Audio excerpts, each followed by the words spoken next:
kaupapa of Women's Native Tree Project Trust is, to look after these spaces for Papatūānuku and Tāne Mahuta to make sure spaces like this stay here and get looked after.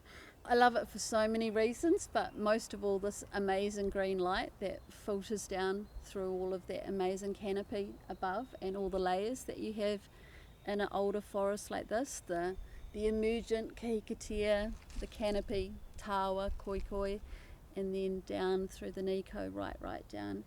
Here, I don't get to see my trees grow up to this kind of size, so it's always nice to be back with the giants that can get a lot more gigantic than this. Okay, so do you want to dig it deep and then we'll take out the plant? Jumbo Jack, do we need a bigger hole? There you go. Yeah, look, I found a big hole. The Women's Native Tree Project started in 1993. We were working up a vision on what we could do to restore the native bush in Tairāwhiti. From there we just gradually grew and started organising trees to plant in mostly council reserves, so public spaces. The vision was to plant a tree for every woman in Tairāwhiti, which was around 22,000 at the time, and I believe the project's done more than that.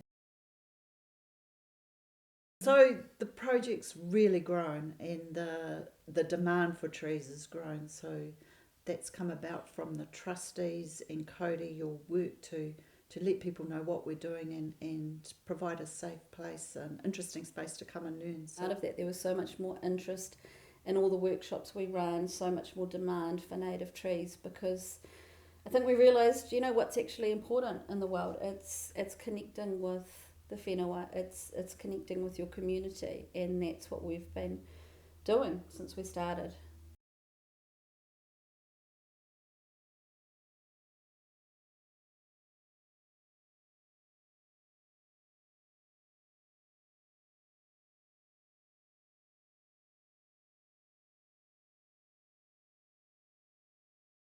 So we were looking for somewhere that had more space, that wouldn't charge us any money, and EIT kindly offered, and we just have an MOU with them, and they have gifted us that space to use, and it's great.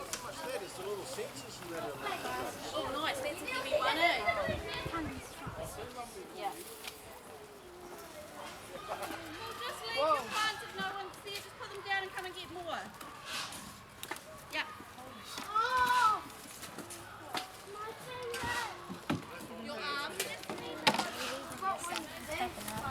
What's that one called? Well, that's good advice. Believe in yourself and toughen up. Yeah. Because That's doing a life. call of kindness, eh? I can do this. Hey, kia ora, it's Kahu Walker, principal of Awapini School. So we have a group of what we call our green team who have come along here to EIT today to learn about propagating plants, what plants do for our tile, and part of the job today is to help seed these plants with Nico, and then we get a collection of plants ourselves to take back to our school and replant as part of an environmental revitalisation for Awapini School. So the nursery is more than just a nursery that's producing trees to go out and be planted. The nursery's become like a community education hub as well. But I think also loads of people in our community want to know how to grow native trees. They want to be part of it in whatever way they can be. So education's been always an important part of what we've done at the Trust. Yeah, and so that's why for the last maybe 4 years or so, we've managed to get funding to have our young interns working at the nursery. But now we're moving into that space where it's actually becoming an opportunity to be a career path. I think this knowledge has actually been really practical for me. When I go home, when I go up the coast, it's been really cool since starting here, being able to recognise more of our native plants within their own environment, so not just as little trees that I'm growing. Yeah, it's inspiring, getting a fresh set of eyes and fresh enthusiasm. I think I actually have really enjoyed when we've had little primary school kids come into the nursery and I've been able to watch them and their excitement for our native plants and for this aspect of like environmentalism, and just how passionate these little kids are, and like being a part of trying to keep that passion from them, and you know, have people continue to grow up and still be interested in this sort of thing. So we were trying to stop the bank from subsiding into the waterway. It was a tall ask, but we were ambitious. So a lot of our early plantings were close to the bank, but what has happened is that the trees have grown up and shaded those early plantings and now are creating their own canopy. This is 30 years later, so all our plants, everything's going to change. It's not going to stay the same. And look at all the medicine that's along here, all this kawa. Yeah, so community wellbeing has been kind of at the heart of everything we've done from day dot, from Kathy setting it up.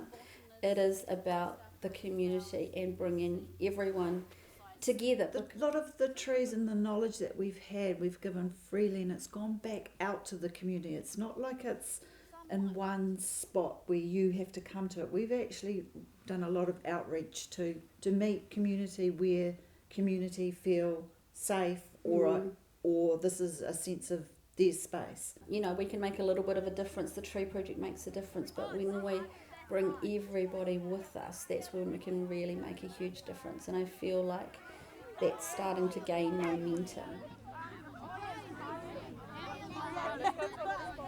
The reason that we're planting the plants is so that the roots will suck up some of the water when there's a flood, and also so that they will hold on to all of the mud when there's floods, so that it doesn't wash away into the river.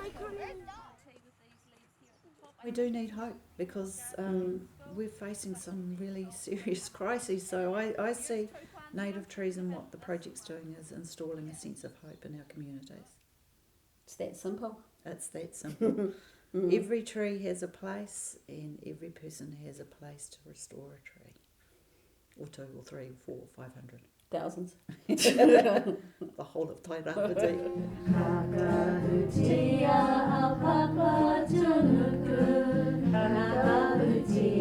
Te whai o te ao, tia ki nā